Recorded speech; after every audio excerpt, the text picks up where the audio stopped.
President Obama is cruising around the world trying to explain to the world that he's not a loser.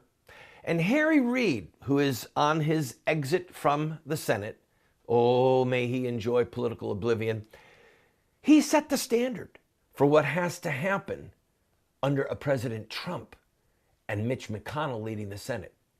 End the filibuster rule. I'm Randall Terry. This is Voice of Resistance.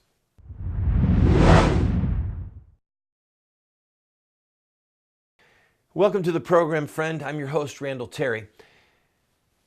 There's a lot on the news that we're going to talk about, but we are going to have to focus on this program, and in politics, we're going to have to focus on the filibuster rule and the cloture vote and its implications for a Trump presidency.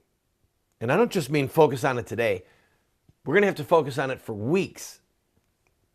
My wife and I are longtime political activists. She used to work on Capitol Hill in one of the U.S. senators' offices, okay? And the cloture vote and the filibuster rule is something that rarely comes up, but it's come up a lot more in recent years. It comes up procedurally in the Senate, but most Americans are not paying attention. They're kind of tone deaf to it. So we're going to explain it over and over. And I am going to, for my part, with this program, use my voice and perhaps some billboards in Kentucky to say, Mitch McConnell, support President Trump, end the filibuster rule. Now, what is a filibuster and why is it so important? The filibuster is a rule that the Senate imposed upon itself. It is not a law, it's a rule for the Senate. It's a procedural rule that basically made the U.S. Senate one of the most deliberative bodies in the world that respected the rights of the minority. So keep that in mind, all right? If you've ever seen Mr. Smith Goes to Washington, that was a depiction of the old filibuster rules. And I would encourage you, if you haven't seen it, go see it. It's a Jimmy Stewart movie. Rent it. It's a great movie, a great movie. All right, so the filibuster rule, the spirit of it was this. When a law is proposed, it takes a majority of the House of Representatives and a majority of the Senate and then the president's signature. If the president vetoes the law, federal law, it needs 2/3 of the House and 2/3 of the Senate to override his veto.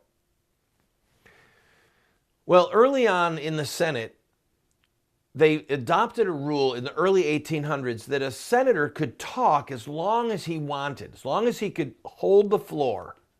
He could talk to try and stall a bill from being passed and for him to be heard. At the time, it was all hymns. So if there was something that the senator from Tennessee thought was horribly egregious, or the senator from Maryland was horribly egregious, he could keep talking and argue with his fellow senators, and it was called a filibuster. It's from a Dutch word that's connected to the word pirate. He was actually pirating the Senate, taking over the Senate. Talk.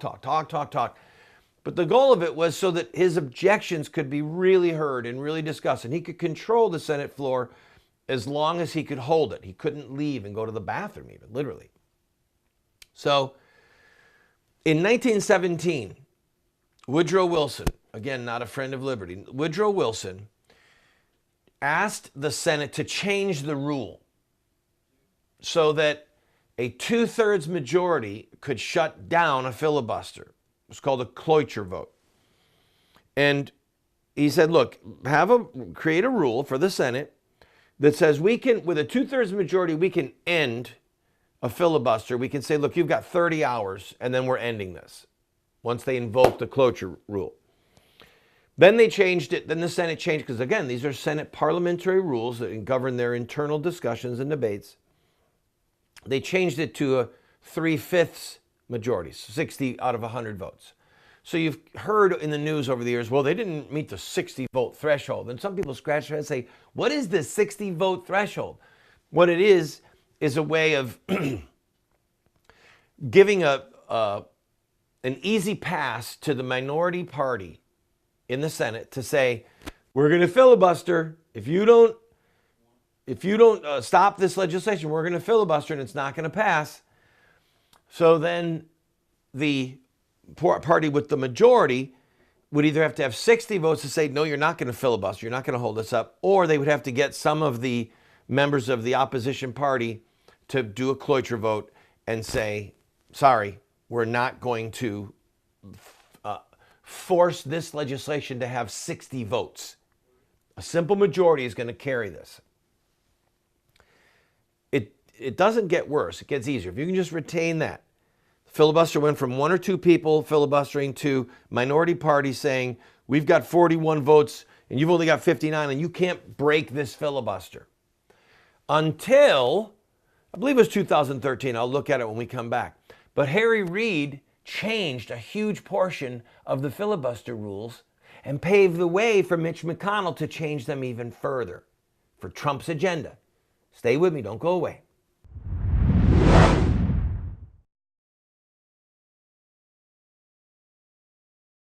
If you own a business and would like to advertise on our program, please contact us.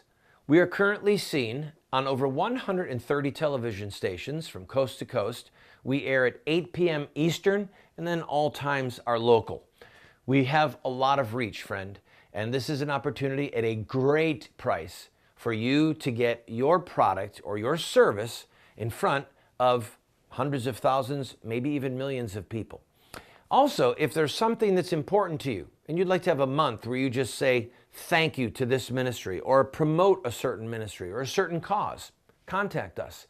Our rates are incredibly affordable. You'd be surprised.